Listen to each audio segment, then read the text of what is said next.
इधर कंस की दो पत्नी थी, अस्थि और प्राप्ति, रोती रोती बीच सभा में आ गया। ये किसकी बेटी है?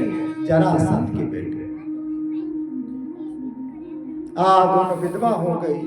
कंस का अंतिम संस्कार करके दोनों अपने बाप के घर में चले गए। इधर भगवान जेल में गए, उग्रसेन राजा को मुक्त किया, वसुदेव और देवकी को मुक्त किया, उग्रसेन को राजगद्दी पे बिठाया और स्वयं मथुरा में निवास करने लगे। आज क्या हुआ? नंद बाबा और जो वृंदावन वासी आए थे भगवान को कहने लगे, चलो ना भैया, तुमने कहा था परसों आऊंगा, अब हमको वृंदावन चलना है।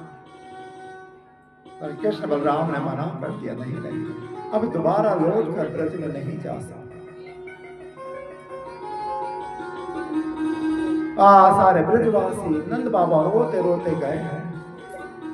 ब्रज मंडल में प्रवेश किया, गोपियां खड़ी थी, गोपी ने रोक लिया, कहां है कृष्ण बलराम? नहीं आए कृष्ण बलराम। पर उन्होंने वचन दिया था ना, क्या कहा था कृष्ण बलराम ने? क्या कहा था? आने की परसों की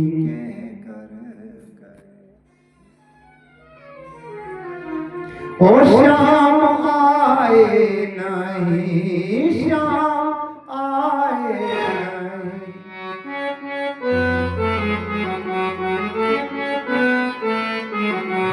अखियां बैठी रही, श्याम दिखते नहीं।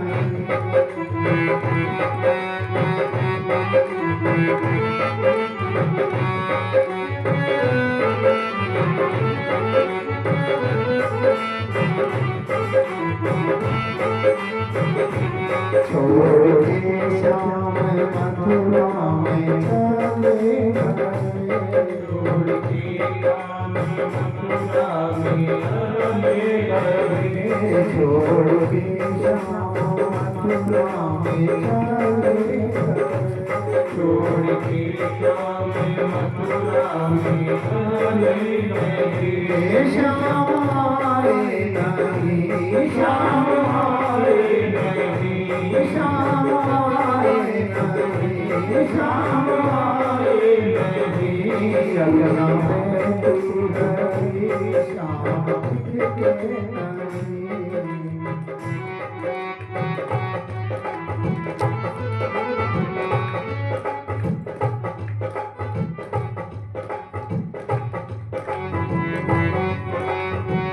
ट्रैक को बंद करो, एक बार ट्रैक बंद करो, ट्रैक को बंद करो, बिल्कुल सीरियस, बिल्कुल नॉर्मल।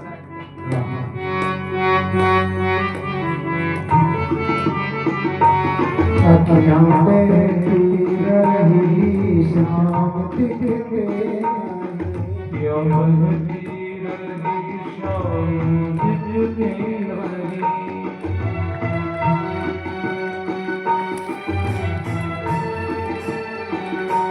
श्याम आए नहीं, श्याम आए नहीं, छोड़ के श्याम को चले गए, हमको तो श्याम डूबते गए, श्याम आए नहीं, श्याम आए नहीं।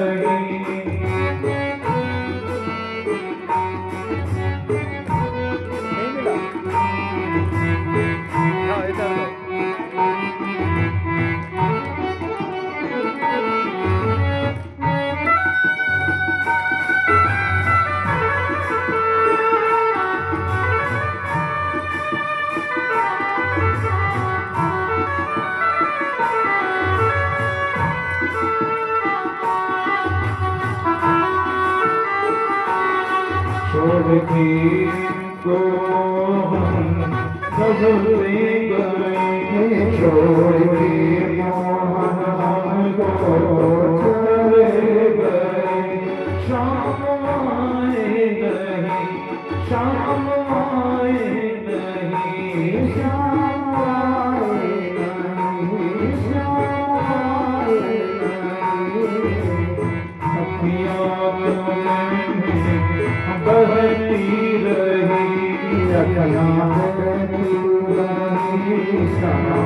दिखते अकिया बहती रही शाम दिखते नहीं शाम आए नहीं शाम आए नहीं छोड़ के मोहन हमको छोड़ दिए मोहन हमको चले गए शाम आए नहीं शाम आए नहीं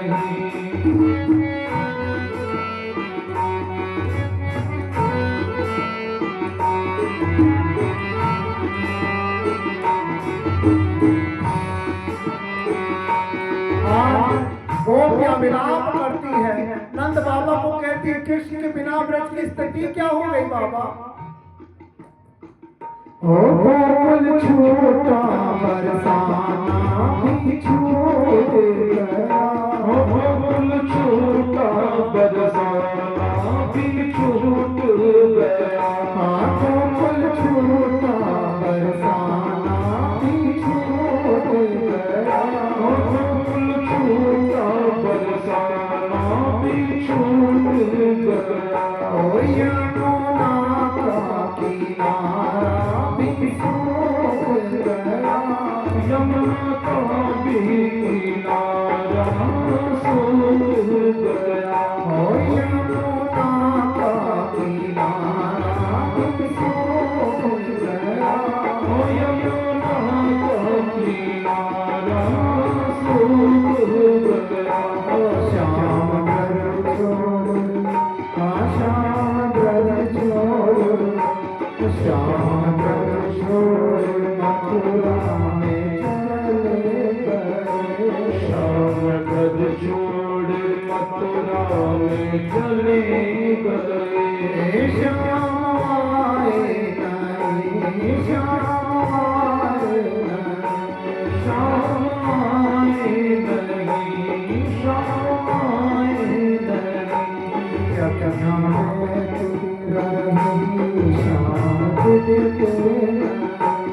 अकिया बहती रही शाम दिखते नहीं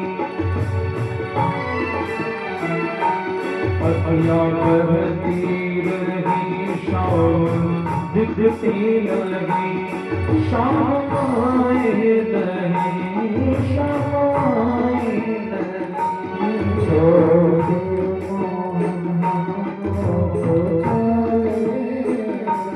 छोड़ के मोहन हमको चले गए शाम आए नहीं शाम आए नहीं शाम आए नहीं शाम आए नहीं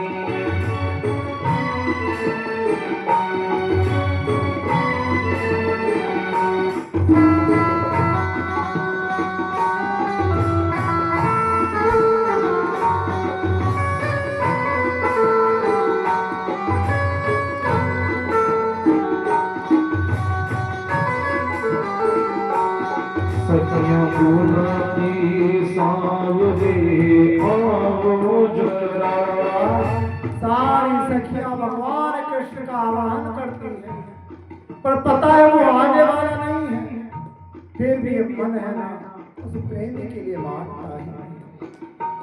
सखियां बुलाती सांवरे आओ जरा सखियां बुलाती सांवरे आओ जरा ओ राधा की भी सुध तुम तो ले लो जरा राधा की तो सुध ले लो जरा ओ राधा की भी सुध तुम तो ले लो जरा राधा की सुध तुम ले लो जरा प्राण भी तो हाँ प्राण भी तो हाँ प्राण भी तो हमारे निकलने लगे प्राण भी तो हमारे निकलने लगे श्याम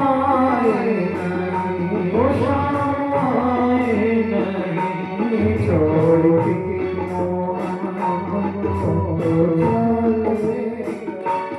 छोड़ के मोहन हमको तो चले गए शायद नहीं शायद नहीं शायद नहीं शायद नहीं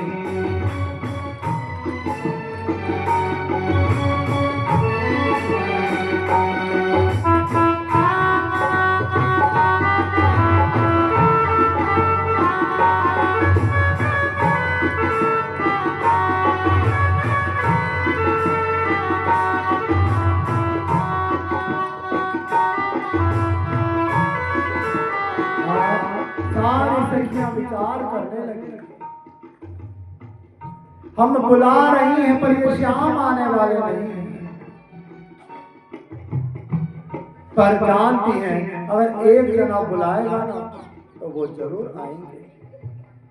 और आज कहते हैं ओ मैया रोती है बाबा भी रोने लगे मैया रोती है बाबा भी रोने लगे मैया रोती है बाबा भी रोने लगे ओ मैया रोती है बाबा भी रोने लगे कनवा कनवा कन्हैया बुलाने लगे कनवा कनवा कन्हैया बुलाने लगे ओ कनवा कनवा कन्हैया बुलाने लगे कनवा कनवा कन्हैया बुलाने लगे आगे की बात हो आगे की बात हो आगे की बात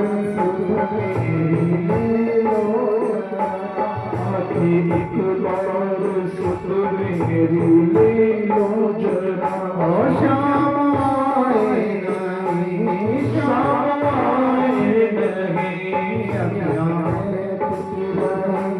श्याम अखियाँ बहती रही शर्म दिखते नहीं श्याम आए नहीं ओ श्याम आए नहीं श्याम आए नहीं ओ श्याम आए नहीं। आज सारी गोपियां विलाप करती है भगवान के वियोग में। इधर नंद बाबा आदि भी अपने अपने भवन को गमन कर कई दिनों तक भगवान मथुरा में रहे। आज भगवान कृष्ण उज्जैन नगरी में शांतिपनि गुरु के आश्रम में शिक्षा दीक्षा के लिए गए। 16 दिन में 16 कला 64 अध्यायों का भगवान ने अध्ययन किया और वहां से लौटकर फिर वापस अपने घर को गमन कर गए। एक दिन की बात, भगवान कृष्ण विराजमान थे। ब्रज की ओर देखकर भगवान विलाप कर रहे थे। भगवान जब से वृंदावन को त्याग के मथुरा में आए और मथुरा के जब से महल में रहने लगे तो वृंदावन की जहां से गली आती है ना, भगवान उस खिड़की को भी बंद कर देते हैं कि कहीं गलती से मुझे ब्रज की गलियां ना दिख जाए, क्योंकि ब्रजवासियों की याद मुझे पल पल सताती। जब से ब्रज छोड़कर आए तब से भगवान कभी छाछ नहीं पीते, कभी माखन नहीं खाते। जब जब छाछ की गिलास और माखन की कटोरी को देखते हैं उस समय बूढ़ी जसोदा और नंद की याद भगवान को आने लगती है। उस कटोरी को देख के भगवान बिलख बिलख के रोने लगते हैं। रोहिणी माँ पूछती, क्या हुआ लाला, क्यों रो रहे हो? क्या मथुरा में भोजन अच्छा नहीं बनता? ये रोहिणी माँ ब्रज में भी भगवान के साथ थी, मथुरा में भी भगवान के साथ। जानती है लाला को क्या पसंद है क्या पसंद नहीं है। कृष्ण कहते हैं, माँ मुझे तो 56 भोग परोस दिया कर, लेकिन मेरी थाली में माखन और छाछ को मत रखा कर। तो जब जब मेरी थाली में छाछ और माखन को रखती है ना, तो मुझे ब्रजवासियों की, मेरी जसोदा की, नंद बाबा की बहुत याद आती है, और इतनी याद आती है माँ कि मैं भोजन को कर भी नहीं पाता। इतना प्रेम है ये कृष्ण। आज रो रहे हैं, कमरे में अकेले बैठे हैं कृष्ण। उसी समय भगवान कृष्ण के एक मित्र उद्धव जी महाराज का प्राकट्य। ये उद्धव बृहस्पति का शिष्य है, अपने ज्ञान का बड़ा अहंकार है।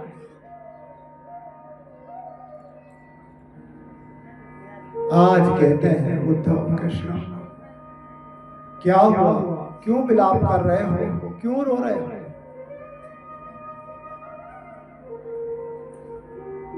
कृष्ण कहते हैं, पता नहीं उद्धव, आज प्रातः काल हो गया, ब्रजवासियों की बहुत याद आ रही है। पल पल ऐसा मन करता है कि अभी पंछी होता तो उड़ के ब्रज की गलियों में चला जाता, मेरी राधा रानी को एक बार निहार लेता, मेरी नंद जसोदा को एक बार निहार लेता। कितने दिन बीत गए उनको देखे हुए, पलकें थक गई है, पलकें तड़प रही है, ये मन तड़प रहा है उन ब्रजवासियों का दर्शन करने के लिए। उद्धव, तुम कहो तो 2 दिन के लिए चला जाऊं वृंदावन, 2 दिन बाद वापस लौट कर आ जाऊंगा। उद्धव कहने लगे, कृष्ण मैं जानता हूं तू एक बार गया तो लौट कर नहीं आएगा, तू ब्रजवासियों को भी तो बोल कर आया था परसों आ जाऊंगा, परसों आ जाऊंगा। आज कितने दिन बीत गए, कहां गया तो वृंदावन, और तू मथुरा से वृंदावन चला गया तो फिर तू लौट कर दोबारा कभी नहीं आएगा। कोई संदेश हो तो मुझे दे दो, मैं चला जाऊं वृंदावन। आप भगवान ने 2 चिट्ठी को लिखा है, उद्धव ये पहला पत्र मेरी माँ और बाबा के हाथों में दे देना, और ये दूसरा पत्र मेरी राधा और गोपियों के चरणों में रख देना, और उनके चरणों में इस कृष्ण का वंदन कर लेना। आज उद्धव सुनते हैं उस कृष्ण की बातों को,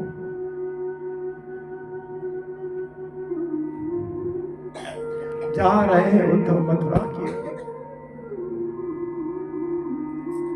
मथुरा में देखते हैं गोपियां वन वन में भटक रही हैं। आज भगवान भी कितने चतुर हैं, पहले ही मरी हुई है गोपियां और ब्रजवासी, उनको और मारना चाहते हैं। भगवान उद्धव को ऐसे नहीं भेजते, अपना मोर मुकुट पीतांबर अपने रथ को दे दिया, उद्धव यही लेके जाना, अपने रथ पे नहीं जाना।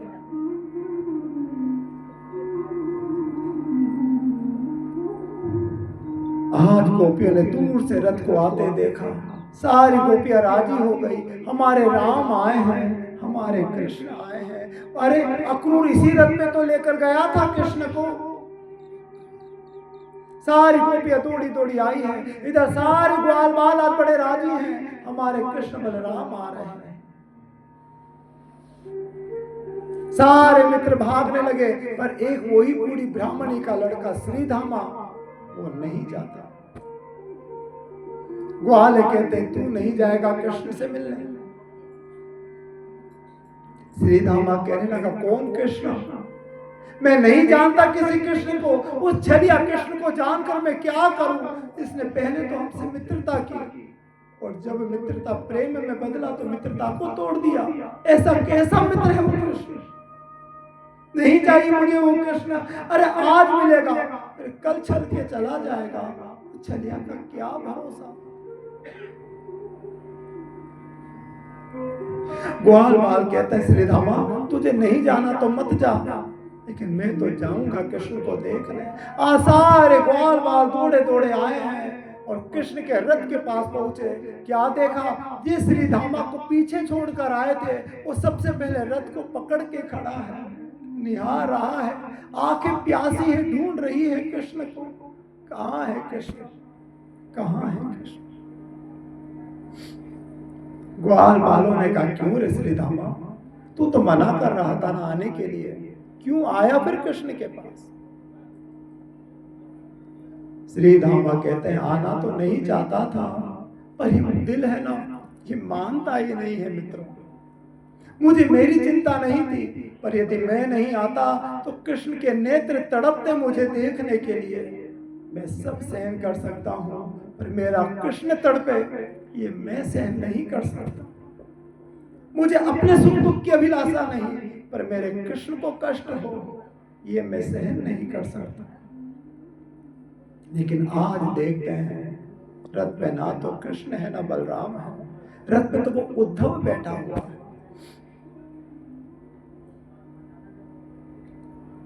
आज उद्धव पूछते हैं ये नंद जसोदा का महल कहाँ है? गोपियां कहती है ढूंढने की क्या जरूरत है उद्धव, ये जो दो नदियां निकल रही है ना, जहां से नदियों का प्राकट्य हुआ वही नंद जसोदा की कुटिया है। अरे ऐसा क्या पुण्य किया नंद जसोदा ने कि उनके घर से गंगा जमुना प्रकट हो।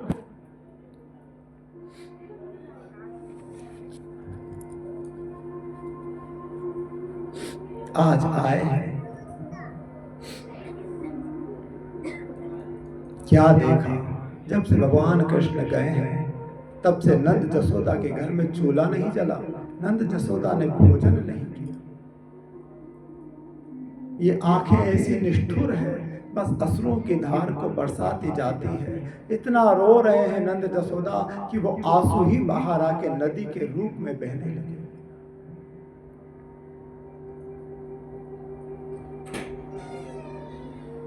आज जसोदा उद्धव को देखती है, अभी आंखें भी है ना आंसू से फूट गई, दिखता भी नहीं है। हाथ लगा के टटोलती है, कौन? कृष्ण आया है क्या? उद्धव कहते हैं मां मैं कृष्ण नहीं, मैं उद्धव हूं। अरे बेटा उद्धव, अभी आंखें देख नहीं पाती ना, करे क्या? आज जसोदा ने जब से भगवान गए पहली बार चूल्हे को जलाया है, किसके लिए? केवल उद्धव के लिए। उद्धव के लिए भोजन को बनाया, उद्धव को भोजन कराया है। उद्धव कहते हैं मां लाला ने एक संदेश भेजा है आपके लिए। अरे अब प्राण निकाल के चला गया, अब संदेश को सुनाने से क्या मतलब? क्या सुना है, क्या लिखा है संदेश में? क्या अभी भी कोई विरह की अग्नि बच गई थी, उसको जलाने के लिए संदेश भेजा है कृष्ण ने? आज उद्धव चिट्ठी को पढ़ता है, चिट्ठी में लिखा है मां जसोदा तुम्हारे बिना ये मथुरा की गलियां भी सुहानी नहीं लगती है, तुम्हारी बहुत याद आती है। आज जसोदा की उस स्थिति को कौन जान सकता है?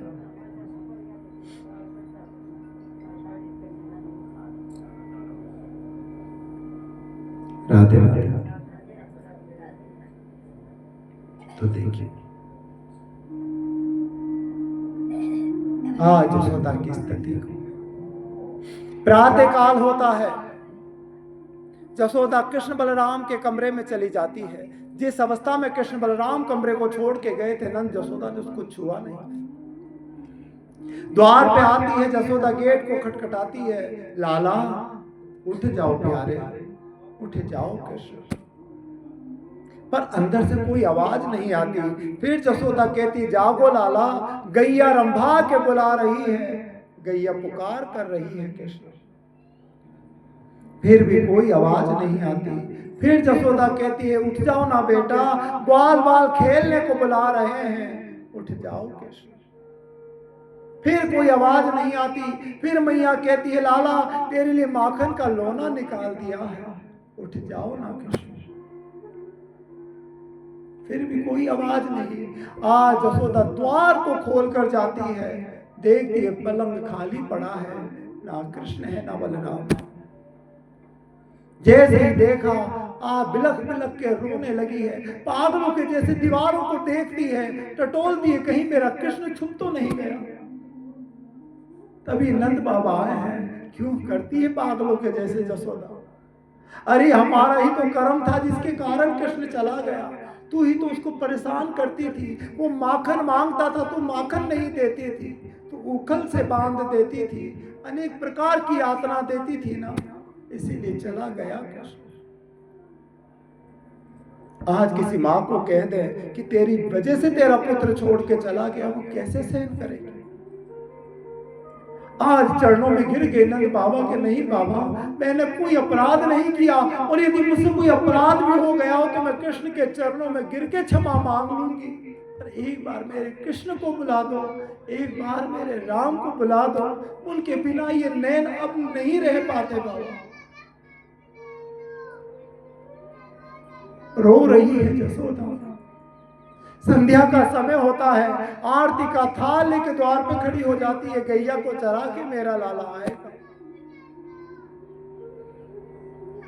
हमेशा तो सबसे आगे कृष्ण बलराम चलते थे, पर आज ग्वाला आया।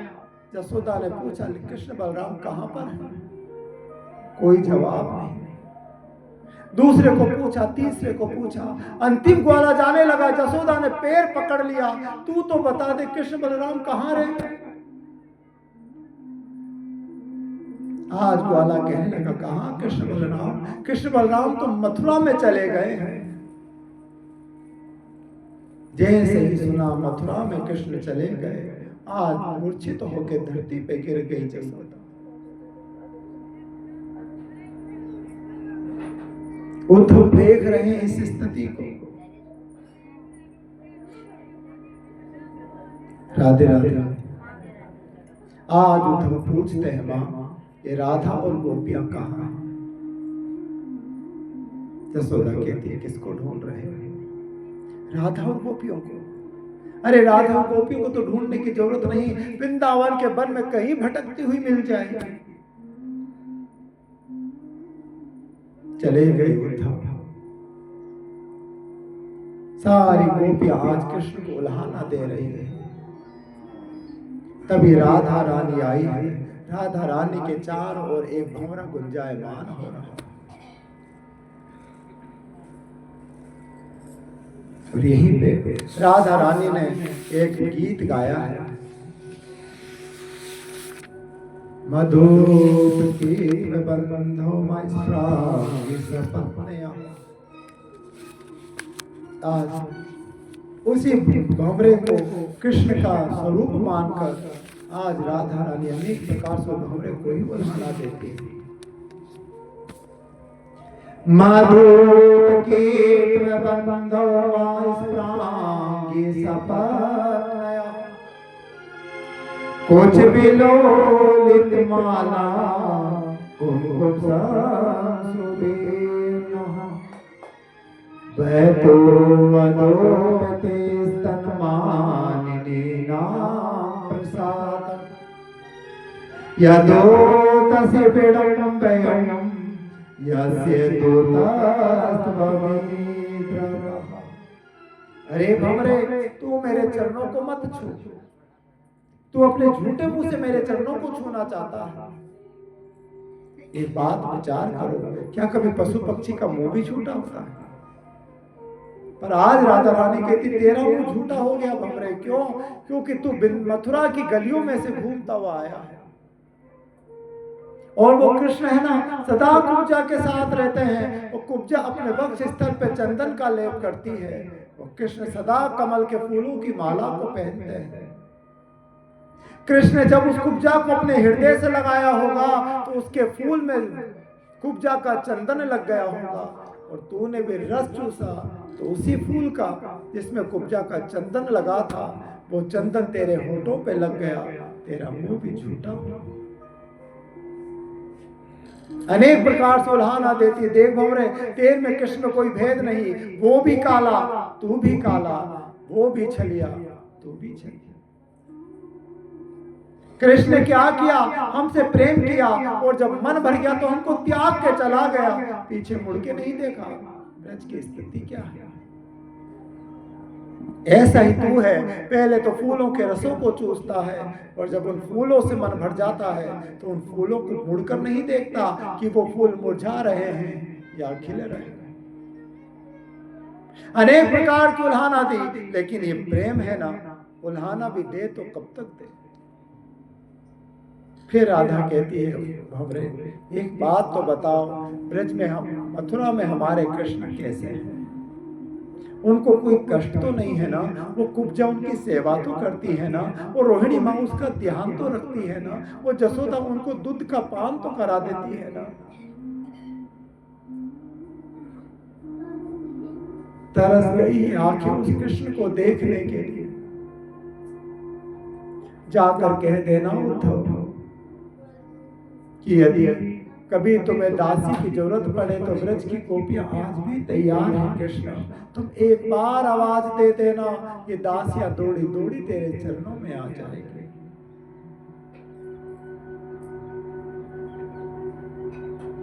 आज उद्धव देखते हैं गोपियों की स्थिति को।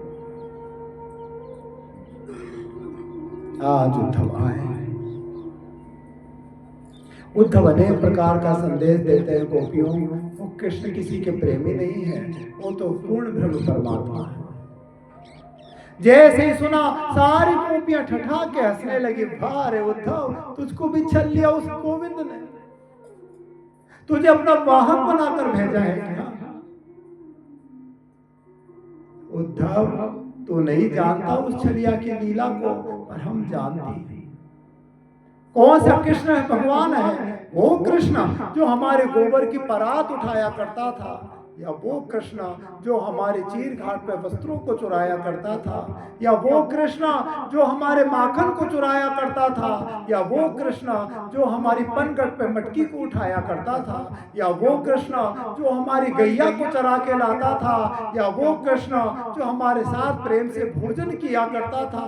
बोल उद्धव, कौन सा कृष्ण परमात्मा है?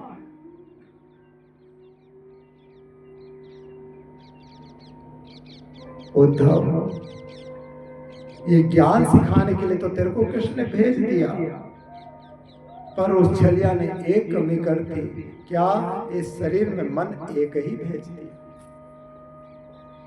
और हमारा मन तो वो छलिया पहले ही लेके चला गया। इस खाली शरीर में तुझे ज्ञान के लिए क्यों भेजा उसने? गोपियों का भाव देखो। तो मन तो नहीं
क्योंकि आज ही पवित्र हो चुका है।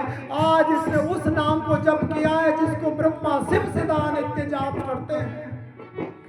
आज उद्धव के चरणों को अपने माथे पे भगवान लगा रहे हैं। इस चरणों पे राधा रानी के चरणों की कहीं तो धूल लगी होगी। राधा राधा राधा राधा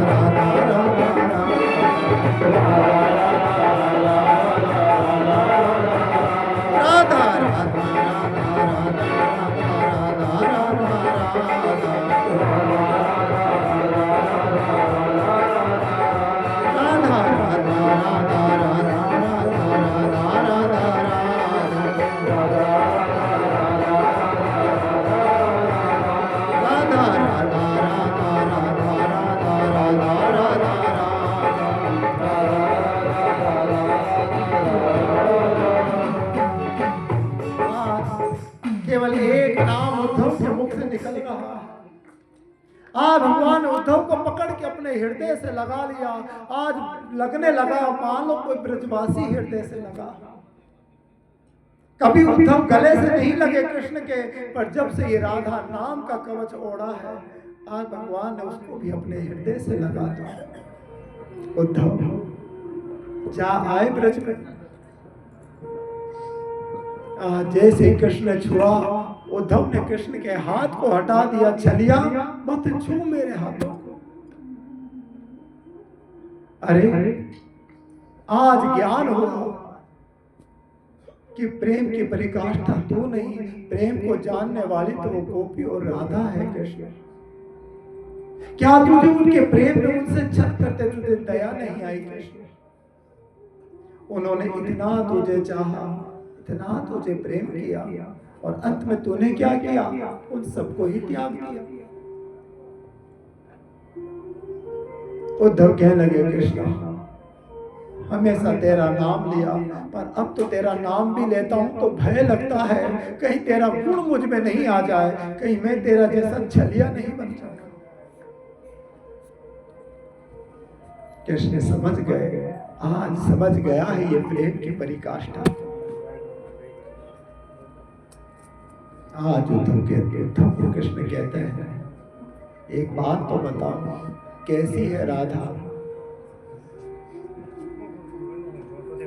उद्धव कहते हैं राधा, अरे राधा के मुख को मैं देख ही नहीं पाया, उसके मुखमंडल का तेज इतना था कृष्ण कि मेरी नजरें उस मुखमंडल को निहार ही नहीं पाई। मैं तो उनके चरण रूपी नील मणियों को निहारता रहा, और निहारते निहारते कब समय बीत गया मुझे पता ही नहीं लगा कृष्ण। पर वो जो भी है, जैसी भी है, मैं जानता हूं तुम्हारे से तो लाख गुना सुंदर हो। जो प्रेम की परिभाषा को जानती हो, जो प्रेम के स्वरूप को जानती हो, प्रेम नाम के अर्थ को जानती हो, उसकी सुंदरता का वर्णन कैसे कर सकता हूं कृष्ण? कृष्ण कहते हैं बस उद्धव जितना सिखाना था सिखा दिया, तुझे अहंकार था ना ज्ञान का, वही तो बताने के लिए भेजा था कि ज्ञान से बड़ा तो प्रेम होता है। उद्धव कहते हैं कृष्ण जब यही सिखाना था तो सिखाने के लिए इतना क्यों तड़पाया? यदि बताना था तो तू ही बता देता ना कि प्रेम क्या होता है, कम से कम मुझे इतना तड़पना तो नहीं पड़ता।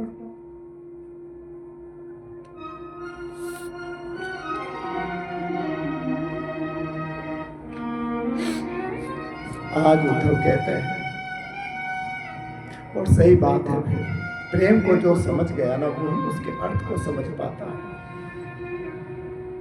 जीवन में प्रेम की परिभाषा देने वाले तो हजार हो जाते हैं, पर प्रेम के मर्म को कोई समझ सके वो करोड़ों में कोई एक होता है।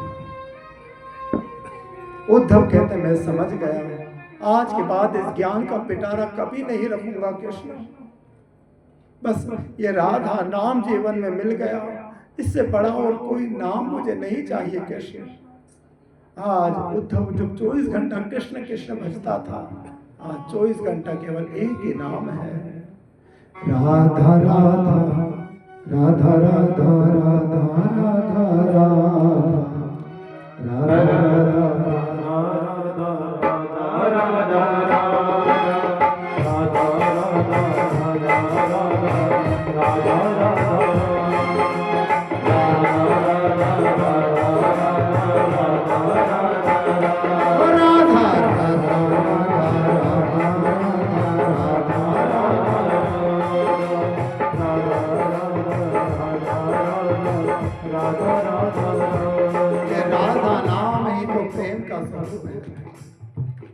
जिसने इस नाम का सहारा ले लिया समझ लो जीवन का प्रेम समझ लो। आज कृष्ण बिलक बिलक के रो रहे हैं और उद्धव कीर्तन मानो कि आज व्यास गद्दी पे उद्धव बैठे हैं और चरणों में कृष्ण उस राधा नाम में इतना विभोर हो गए कि भूल गए मैं मथुरा में बैठा हूँ, ब्रज में नहीं। तभी बलराम जी आए हैं, कृष्ण क्या हुआ, क्यों रो रहे हो प्यारे? भैया आज कितने समय के बाद वृषभानु नंदिनी का नाम सुना है, तरस गए थे ये कान उस राधा के नाम को सुनने के लिए।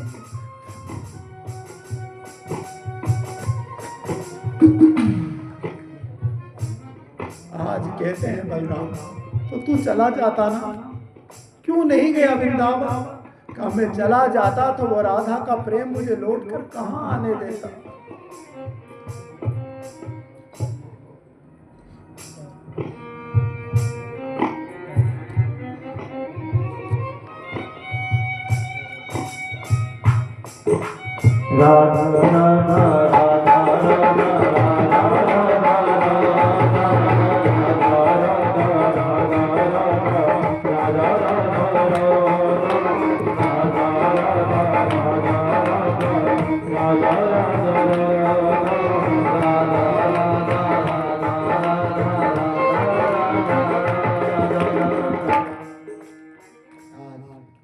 उद्धव को ज्ञान हो गया कि ज्ञान से बड़ा तो मात्र संसार में प्रेम है, प्रेम से बड़ा संसार में कुछ नहीं।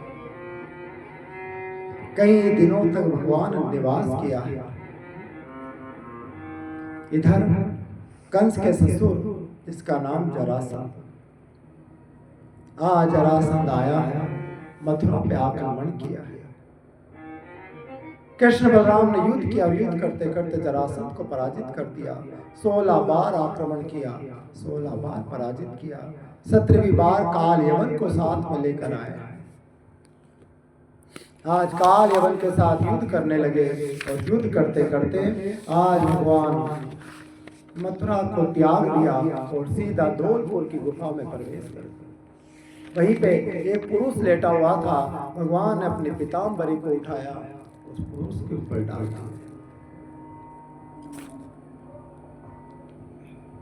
काल यवन ने देखा, अरे कृष्णा, मेरे डर से सो गया है। एक लात मारी, सोता हुआ पुरुष खड़ा हो गया और उसके नेत्रों के सामने आते ही काल यवन जल के भस्म हो। सुखदेव कहते हैं, सुखदेव भगवान को राजा परीक्षित पूछते हैं, प्रभु ये कौन था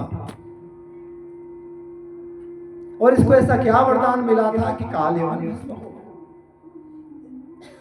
सुखदेव भगवान कहते हैं, साइस्वा कुले जातो मान धाता तन्यो महा, मुझो कुंदै देखा तो ब्राह्मण्य सत्य संगर। इक्ष्वाकु वंश में एक मानधाता नाम के राजा हुए थे। कल कथा सुनी थी ना मानधाता की। उसी मानधाता का एक पुत्र ये मुचुकुंद राजा। एक बार देवासुर संग्राम हुआ। देवता मुचुकुंद को लेकर चले गए। युद्ध करते करते सारे दैत्यों को पराजित किया। देवताओं की जीत हुई।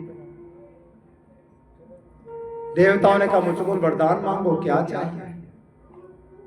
मुचुकुंद ने कहा, प्रभु एक काम करो, मुझे मेरे परिवार से बिछड़े बहुत समय बीत गया, उनके पास जाने की इच्छा है। इंद्र ने कहा, अब जाके क्या करोगे? युद्ध करते करते कई युग बीत गए, तुम्हारा परिवार तो क्या, तुम्हारा बीज भी धरती पे नहीं बचा। और कोई इच्छा हो तो वरदान मांगो। कहा, प्रभु तो युद्ध करते करते थक गया हूं, विश्राम करना चाहता हूं। इंद्र ने कहा, जाओ जाके विश्राम करो, जो तुम्हें जगाएगा नींद से तुम्हारे नेत्रों के सामने जल के ही भस्म हो जाए। और ये बात भगवान कृष्ण को पता था, इसलिए आज भगवान उसी मुचुकुंद के द्वारा काल यवन का संहार कराया। भगवान निकल के सामने आ गए। मुचुकुंद ने वंदन किया, नाथ आप कौन है? बेटा मैं वही नारायण है, क्या चाहते हो तुम? कहा, प्रभु अब मुक्ति चाहिए। भगवान ने कहा, भी नहीं, एक युग इंतजार करो। और वही मुचुकुंद राजा जब कलयुग आया तो वही नरसिंह भगत के नाम से जगत में विख्यात था। सुना है ना, नरसिंह भगत की एक बेटी नानी बाई, जिसका मायरा भरने के लिए भगवान आए। 22 बार नरसिंह भगत की रक्षा किया है भगवान ने। भगत वत्सल प्रभु सारे सब काज, नानी बाई रामाय ठाकुर लाज सीताराम राधे श्याम जय जय नारायण। ये नरसिंह भगत कौन है? यही वो मुचुकुंद नाम के राजा है। और इसी नरसिंह भगत का भगवान ने उद्धार किया और अपने गोलोक धाम की गति प्रदान की। आज भगवान ने विश्वकर्मा को बुलाया, विश्वकर्मा ऐसी नगरी का निर्माण करो जहां पे कोई शत्रु नहीं आ सके, देखते देखते विश्वकर्मा ने समुद्र के बीच में एक स्वर्ण की नगरी का निर्माण किया और इधर जरासंध को पता लगा, जरासंध ने उस पहाड़ में आग लगा दी, उसी से मुचुकुंद जलकर भस्म हो गए और भगवान ने छलांग लगाई, सीधी द्वारिका में भगवान प्रवेश किया। अभी तक भगवान का नाम था वृंदावन बिहारी, पर आज से भगवान का नाम ही बदल गया, उनका नाम हो गया द्वारिकाधीश। बोले द्वारिकाधीश भगवान। रातों रात पूरी मथुरा नगरी को द्वारिका में लाके बसा दिया बलराम भैया ने।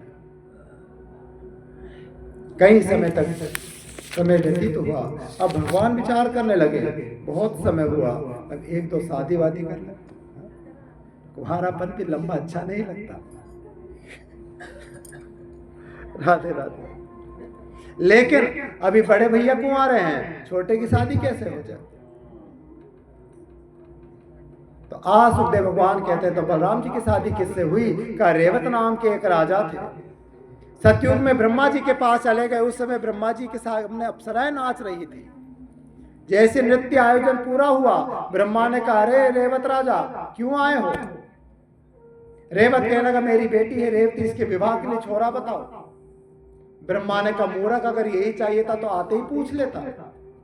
जितना समय तू यहाँ बैठा है ना, उतने समय में सतयुग खत्म हो गया, त्रेता खत्म हो गया, अब द्वापर भी खत्म होने वाला। अब तेरी इतनी बड़ी छोरी, इसके लिए इतना बड़ा लड़का कहां से लेके आओ? रेवत राजा ने कहा, कोई भी योग्य लड़का हो बता दो। तो कहा, जाओ धरती पे, वहां पे वसुदेव के बड़े पुत्र हैं बलराम, उसी के साथ अपनी कन्या का विवाह। आज रेवत राजा बलराम जी के लिए रिश्ता लेकर आए। अब बलराम जी तो 12-13 फीट के और रेवती माता 35-40 फीट की, लेकिन देखने में बड़ी सुंदर है। आज बलराम जी ने अपने मूसल को माथे पे लगाया और देखते ही रेवती माता का शरीर घटने लगा और देखते ही देखते बलराम जी के अनुकूल हो गई। उन्हीं के साथ में बलराम जी का रेवती माता के साथ में विवाह संपन्न हुआ है। बोले बलराम जी महाराज। अब चलते हैं भगवान कृष्ण के विवाह की। आज राजा परीक्षित पूछते हैं, भगवान भीष्मसुतां रुक्मिणी रुचिरानेन राक्षसेन विदानेन उपीमा इति श्रुतं। हे प्रभु, हमने सुना है भगवान कृष्ण ने मां रुक्मिणी के साथ राक्षस विधि से विवाह किया, छोरी को भगा के ले गए। आखिर क्या कथा है?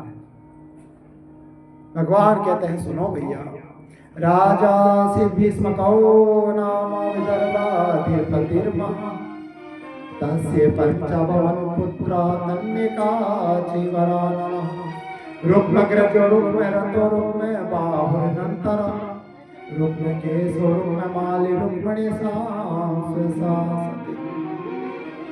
विदर्भ देश के राजा जिनका नाम भीष्मक राजा, उनके 5 पुत्र हुए, एक कन्या। रुक्मी, रुक्मरथ, रुक्मबाहु, रुक्मकेशो, रुक्ममाली, ये 5 पुत्र हुए और एक कन्या जिसका नाम रुक्मिणी। जो सबसे बड़ा भाई था रुक्मग्रज, जिसको लोग रुक्मी भी कहते थे, वो अपनी बहन का विवाह शिशुपाल के साथ करना चाहता था।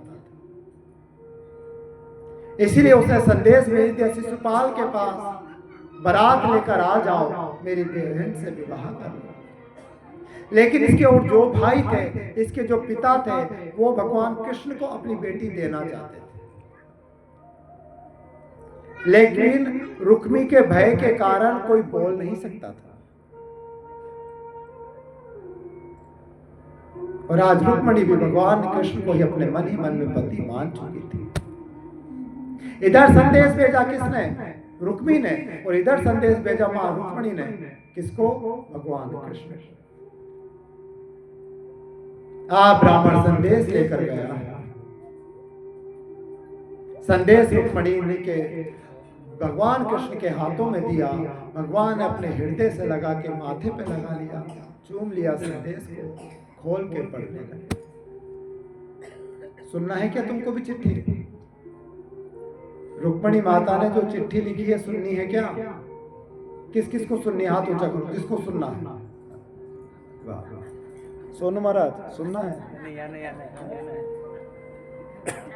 लेकिन विचार करो, माँ रुक्मणी ने जीवन में पहली बार लव लेटर लिखा है भगवान कृष्ण को, और शास्त्रों में लिखा है कि कभी किसी दूसरे का प्रेम पत्र नहीं पढ़ना चाहिए।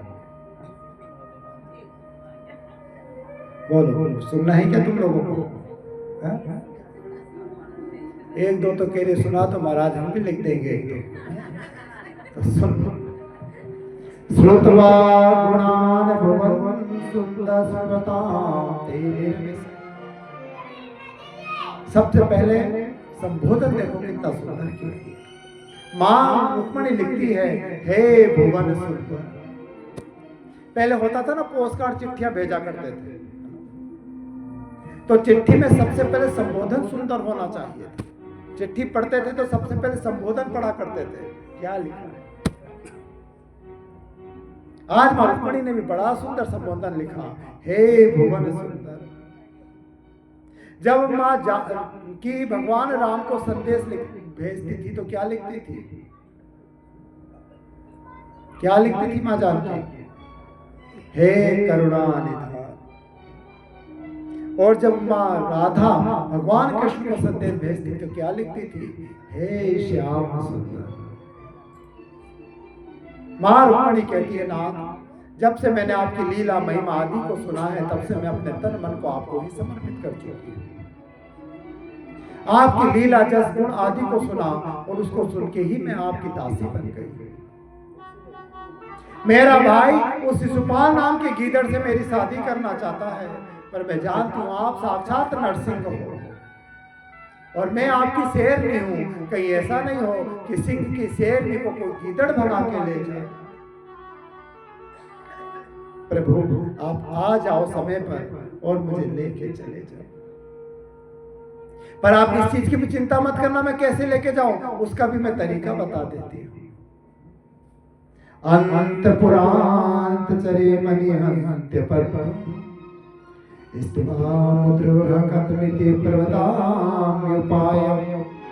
पूर्वे दुरस्ति में थी कुल देवी यात्रा,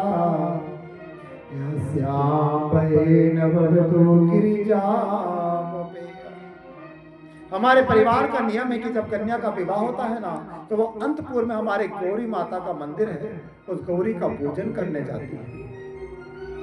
उस महल में कोई पुरुष नहीं आ सकता, केवल प्रेम रूपी नारियां ही आ सकती। तो प्रभु जब मैं जाऊं और जब पूजा करके निकलूं तो उस समय आप आ जाना और मेरा हाथ पकड़ के मुझे द्वारिका में ले जाना।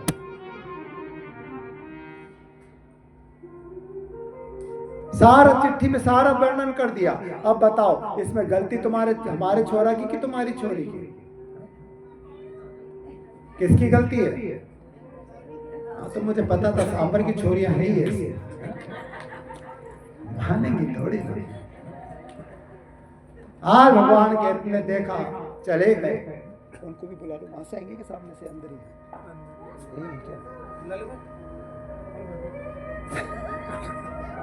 मैं देखा सामने, 2 मिनट और रुक जाओ। राधे राधे। आज भगवान चले गए अपने गरुड़ चिन्ह वाले रथ पर। इधर माँ गौरी के मंदिर में आई है। माँ गौरी माता का पूजन किया है।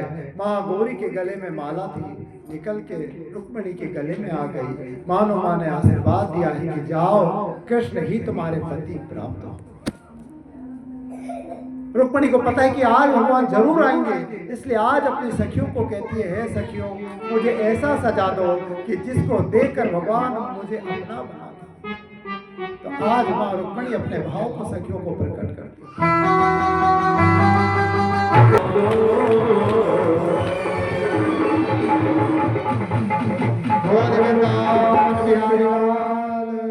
जय जय श्री राधे।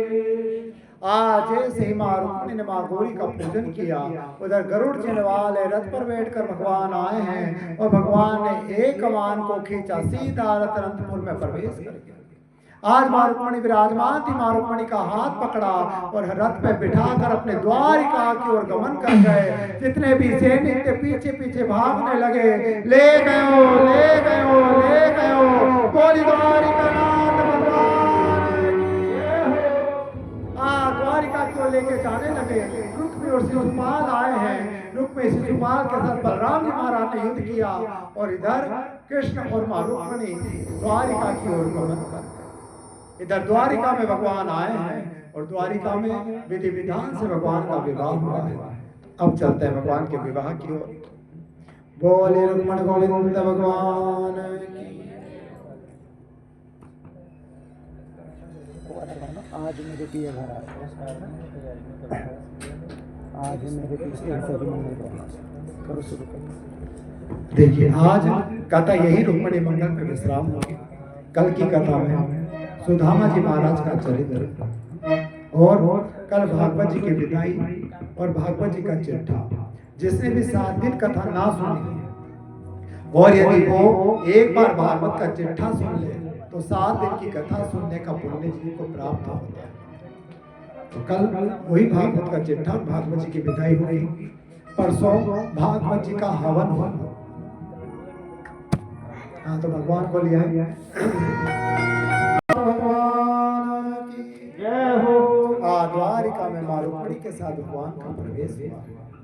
इधर भगवान ने भीष्मक राजा को निमंत्रण दिया।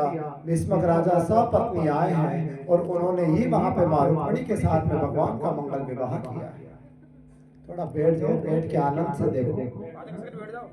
थोड़ा पीछे खिसक के बैठो, आगे छाती पे मत बैठो।